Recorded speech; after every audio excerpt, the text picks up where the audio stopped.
तमाम खबरें देखने के लिए हमारे चैनल के साथ जुड़े रहिए और ज़्यादा से ज़्यादा लाइक करें, सब्सक्राइब करें ताकि न्यूज़ की हर अपडेट समय के साथ आपको मिलती रहे। धन्यवाद। में मौजूद है। जैसे कि आपको कल एक मामला दिखाया गया था, एक पार्टी के द्वारा आरोप भी लगाए गए थे। तो इस मामले में हमने कहा था कि अभी पार्ट 1 है जिसमें कुछ लोगों से हमने बातचीत की है। अभी एक बार फिर से दरसू गांव में ही मौजूद है, जान लेते हैं लोगों से आखिर इस मामले की असल सच्चाई क्या है और जो आरोप लगाए गए हैं उनमें क्या सच्चाई है, क्या आरोप सही है और अगर सही है तो गलत कौन सही कौन, इसका फैसला जनता करेगी। आप कमेंट सेक्शन में जवाब अवश्य दें। एक बार लोगों से हम बातचीत कर लेते हैं, जान लेते हैं क्या कहना है सारे मामले को लेकर। जो लोग हमारे साथ मौजूद है एक बार उनसे 2-2 मिनट के लिए बारी बारी हम बातचीत कर लेते हैं। हाँ जी, नमस्कार जी। नमस्कार। क्या नाम? ओम प्रकाश। ये जो विवाद चला हुआ है हाँ जी। हमजा पीर कमेटी में, बता रहे भी गबन भी हुआ है, सामान भी जो पंचायत उस पर आरोप लगाए कि चोरी करके बेच दिया गया, क्या है ये सारा मामला? ये 70-80 हज़ार का इन्होंने भी बेचा है 5-4 दिन पहले। अच्छा अच्छा। वो तो कह रहे कि भी हमारा तो कोई इन्वॉल्वमेंट नहीं है, पंचायत ने बेचा है जी, मैं हमने खुद देखा है। तो क्या आपके पास इसके सबूत है कि सामान उन्होंने बेचा है? रिकॉर्डिंग मिल जाएगी जी। क्या नाम भाई? मेरा नाम रोहित शर्मा जी। रोहित भाई, ये जो मामला चला हुआ है जिसके कारण विवाद भी है गांव में, आरोप प्रत्यारोप भी लग रहे हैं, पहले तो ये मामला बता दीजिए असल में पूरा मामला क्या है ये? मैं जी इस टाइम पंच हूँ फिलहाल पंचायत में, और हमारी पूरी पंचायत यहाँ पे एट प्रेजेंट है। कल यहाँ पे सूट हुआ था कि भाई यहाँ पे ये काम हुआ है। अगर गबन का आरोप लगा है तो कोर्ट में केस चला गया है, हम कोर्ट में जाके पेश हो जाएंगे अगर हमारे ऊपर गबन का आरोप है।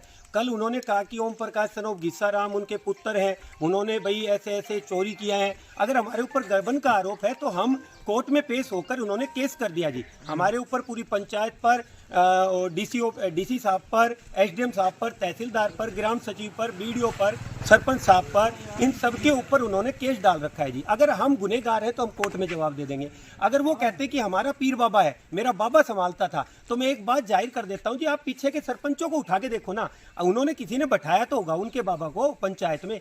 अगर बैठाया है तो वो अपने कागज पेश कर देंगे कोर्ट में कि हमारा है। आज से कुछ टाइम पहले 2005 में सुरजीत कौर एक सरपंच हुई यहाँ पे, उन्होंने ट्रस्ट बनाने के लिए प्रतिनिधि कोर्ट में इन्होंने पीर बाबा को हैंडल किया। हैंडल करने के बाद फिर दोबारा कोर्ट में केस चला गया, क्योंकि हमने जब से होश संभाला है, नेतराम प्रधान जाति कुम्हार से वो इसके प्रधान रह चुके हैं। कारण क्या है कि उन्होंने ट्रस्ट बनाने की सोची, उससे पहले भी नेतराम रह चुके हैं प्रधान, उन्होंने जबरदस्ती सरपंच आने की वजह से ट्रस्ट बनाया। फिर वो ट्रस्ट हटने के बाद कोर्ट ने ऑर्डर कर दिया कि मुसलमान लीग पर ट्रस्ट नहीं बन सकता है। उन्होंने खारिज करने के बाद नेतराम की कमेटी को वैसा का वैसा सुचारू रूप से चला दिया। फिर 2011 में उन्होंने कहा कि सिस्टम को बदल दिया जाए, तो 2011 में एसडीएम साहब को, डीसी साहब को इसका रिसीवर एडमिनिस्ट्रेटर नियुक्त किया गया, मगर डीसी साहब के पास पावर ज्यादा होने की वजह से तहसीलदार को नियुक्त किया गया।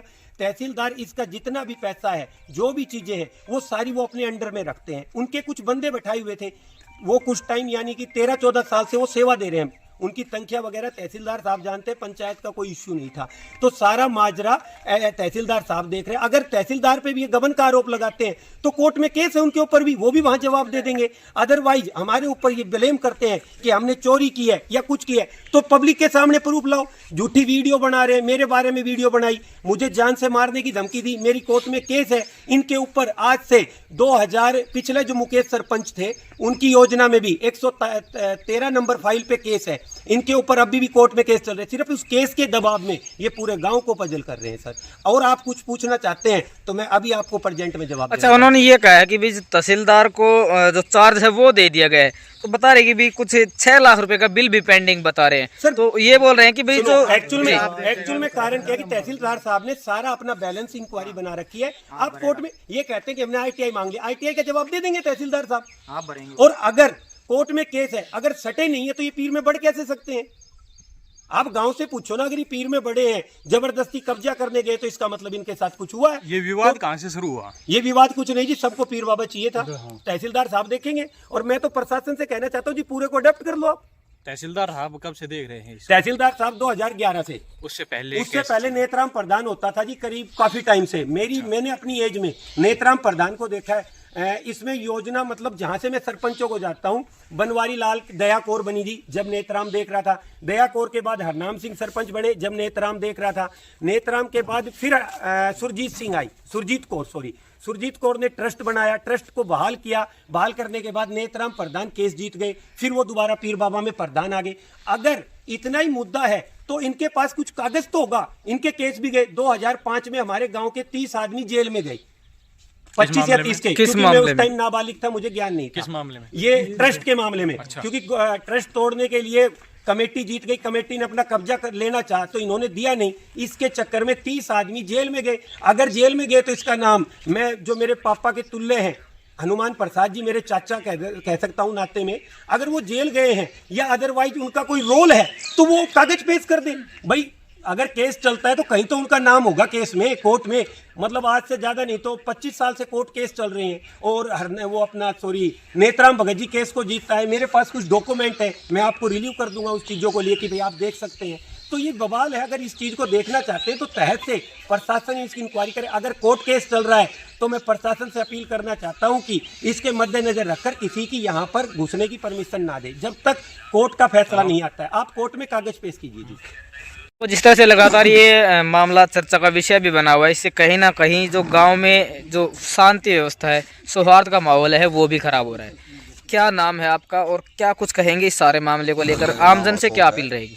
मैं ग्राम पंचायत का पंच हूँ जी।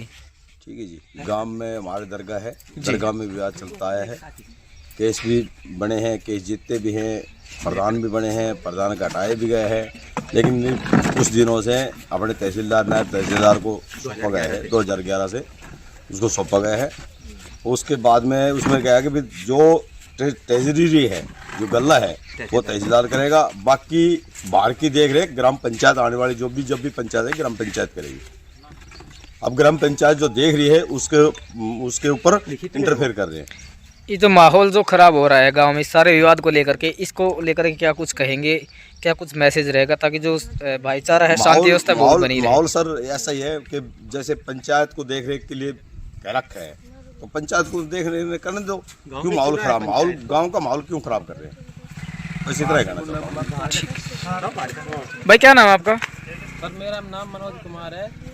ये विशाल पंच है, ये बोल रहा था कि सैनी इस पर कब्जा चाहते हैं। वो खुद एक बबई झुंझुनू में एक लड़की को छेड़छाड़ के मामले में उसकी वीडियो है, उस पर मुकदमा चला हुआ है। और वो गांव में एक मुजरिम है, उस पर इतने मुकदमे चल रहे हैं, लोगों को बोलता है कि धमकी देता है, ये कर देंगे वो कर देंगे। चलिए अभी बातचीत कर रहे हैं। जिस तरह से उन्होंने आरोप लगाया था भाई, सरपंच पर भी लगाया, गांव के जो कुछ सैनी समाज के लोग हैं उन पर भी लगाया कि भाई हमारे साथ मारपीट की गई, तो इसको लेकर के क्या कुछ कहेंगे? सर कोई मारपीट नहीं करी गई, सब झूठी अफवाह है, सारी झूठी अफवाह है। उन्होंने ही उस दिन जो विवाद हुआ, हम भी राशन लेकर जा रहे थे डिपो के, उन्होंने ही हम पर हमला किया और बाहर के व्यक्ति बुलाते हैं और जैसे कि उनकी फोटोज है और कैमरे में भी आ रहे हैं वो सब। क्या नाम है आपका? रामोतार। कौन सा गांव है? परसों। क्या कहेंगे इस सारे विवाद को लेकर, क्या कुछ पता है? हाँ जी बताइए। मेरे को तो ग्राम पंचायत ने बैठाया था दर्शु में जी। सभी ने वो करके इसके तहसीलदार पटवारी इसकी नज़र में भी हूँ जी मैं कि भाई 2 आदमियों मेरे को और जितेंद्र को बैठाया था जी। कितने साल से बैठे हुए? मैं तो अभी बैठा था जी, इस पंचायत में आएगा। अच्छा। हाँ, तो उधर हम बैठे थे जी, ये वहाँ गए हमारे पास, बोले तुम्हें किसने बैठाया है? हम बोले महो जी हमें तो पंचायत ने बैठाया है, गाँव बस्ती ने बैठाया है। बोला मेरा बिल है, ये है, उससे लिखवा के लाओ, ये करो। 3 पटवारी भी था जी मेरे साथ, फिर इन्होंने मारपीट की और फिर उसके बाद हम पटवारी साहब भी आए तो उनके साथ भी चिपट गए, मारपीट करने लग गए। कितने दिन पुराना मामला है ये मारपीट वाला? ये है जी महीना की बात है जी। ठीक है जी, एकला क्या करता हूँ। ठीक है। एक बार फिर ये बोलिए। सर मैं पंच दर्शों सरपंच के पद पे निर्धारित हूँ और गांव में अमन शांति भंग हो रही है बिल्कुल। रोज प्रतिदिन कलेश हो रहा है, इसमें जान मान की हानि हो सकती है। हम शांति चाहते हैं, गांव का विकास करना चाहते हैं, लेकिन कुछ शरारती तत्व गांव के विकास में बाधा डाल रहे हैं। कौन है वो लोग? अभी जी बाहर के लोग आते हैं, कुछ गुंडागर्दी करते हैं, बाहर के लोग आते हैं। हाँ जी आगे बताइए। तो हम तो शांति चाहते हैं जी। प्रशासन से भी हमारी यही अपील है, जो सच्चाई है उसको सामने लाई जाए और जो दोषी है उसको दोष दिया जाए। क्या नाम भाई आपका? मैं जितेंद्र नाम है मेरा। ये जो विवाद चल रहा है हमजा पीर दरगाह को लेकर के, क्या कुछ कहेंगे और आपका इससे क्या कनेक्शन है? ऐसा जी, मेरा नाम जितेंद्र है, सन ऑफ नेत्राम भगत जी का लड़का हूँ। जी जी मेरे पिताजी सेवा करता था जी पहले जी 30-35 साल से जी। और वे ब्राह्मण है जी, वे विवाद फैला रखे हैं जी जी जी धमकी देते हैं, चक्कू छुरा दिखाते हैं, लाठी दिखाते हैं, पिस्तौल दिखाते हैं, बैठने नहीं देते हमारे को। तहसीलदार पटवारी गांव बस्ती ने बैठाया था जी 2 जना को, रामतार को और मेरे को। मैं रविता वर्तमान में सरपंच पद पर हूँ। मेरे गांव में आदर्श में एक बाबा हमजा पीर की दरगाह है, जिसमें काफ़ी दिनों से 6-7 महीने से विवाद चल रहा है। किस चीज़ का विवाद है? पीर बाबा को लेकर ही, जिसमें कुलदीप पंडित स्नोप महावीर प्रसाद जी। इसमें विवाद कर रखा है, ज़बरदस्ती कब्जा करना चाहता है। और यहाँ मेरे घर के गुंडे बुलाकर यहाँ बुलेरो गाड़ी में 29 तारीख को घर के सामने लाकर गाली गलौज देता है और इधर सैनियों के मोहल्ले में ले जाकर हनुमान मंदिर में सत्संग कर रही महिलाओं के ऊपर गाड़ी चढ़ाने की कोशिश करी। आपके ऊपर भी आरोप लगाए हैं हनुमान प्रसाद जी ने कि आप भी जिस वक्त हनुमान प्रसाद पर हमला हुआ था, खुद उन्होंने कहा है कि रविता भी मेरा हाथ पकड़ के मेरे को घसीटते हुए बाहर लेकर आए थे, जिसके बाद मेरे को चोटिल भी किया गया। मैंने उसको छुआ भी नहीं, मैं उससे इतनी दूर थी। उसने पीर बाबा में घुसा था, मैंने धमकी दी कि बाबा में तू ऐसे कैसे घुस गया, बाहर निकल जा। तो समाज में जो अशांति फैल रही है, माहौल जो रोजाना खराब हो रहा है, इसको लेकर एक सरपंच के पद पर आप हैं, क्या कुछ अपील आपकी जो युवा है उनसे रहेगी? और क्या कुछ अपील, ये जो अफवाह फैल रही है, इससे कहीं ना कहीं जो ये दरगाह है या जो धाम है, इसको हम कह सकते हैं, इसकी आस्था से जो जुड़े हुए लोग हैं उनकी आस्था को भी ठेस पहुंच रही है। मैंने डीसी साहब, एसपी साहब, एसएचओ साहब, सदर थाना नारनूल से भी अवगत करा दिया गया है, परंतु प्रशासन ने अभी तक कोई कार्रवाई नहीं की है। मेरी जी, क्या कुछ कहना चाहेंगे इस सारे मामले को लेकर? आपका क्या कुछ आपकी अपील रहेगी? प्रशासन से ये अपील है कि जो ये मामला चल रहा है उसमें शांति बनाए रखे और उस पर जल्द से जल्द कार्रवाई की जाए, विवाद ना फैले, जिससे शांति भंग हो, गाँव की शांति भंग हो। लगातार लोगों की आस्था को भी चोट पहुंच रही है, गांव का माहौल भी खराब हो रहा है। इससे जो प्रशासन है उसके बारे में भी हम तो कह सकते हैं कि अभी तक किसी तरह की कार्रवाई नहीं की गई। क्या कुछ कहना चाहेंगे इस मामले? मैं तो प्रशासन से कहूँगा जी, सहयोग करे गांव बस्ती का भी, और जो ये व्यवस्था बिगड़ी है इसको व्यवस्था को बरकरार रखा जाए कि लोगों की आस्था को ठेस ना पहुंचे, क्योंकि दूर दूर से लोग यहाँ से आते हैं जी आस्था की वजह से। इस आस्था को बरकरार बनी रहे, मैं प्रशासन से अपील यही करूँगा और गाँव बस्ती से अपील करूँगी कि अफवाहों पर ध्यान न दें। जैसे व्यवस्था एसडीएम साहब की चल रही है वैसे सुचारू रूप से चलती रहे, और पंचायत का जो सहयोग होगा, हम प्रशासन का पंचायत के साथ सहयोग हमेशा बरकरार रहेगा।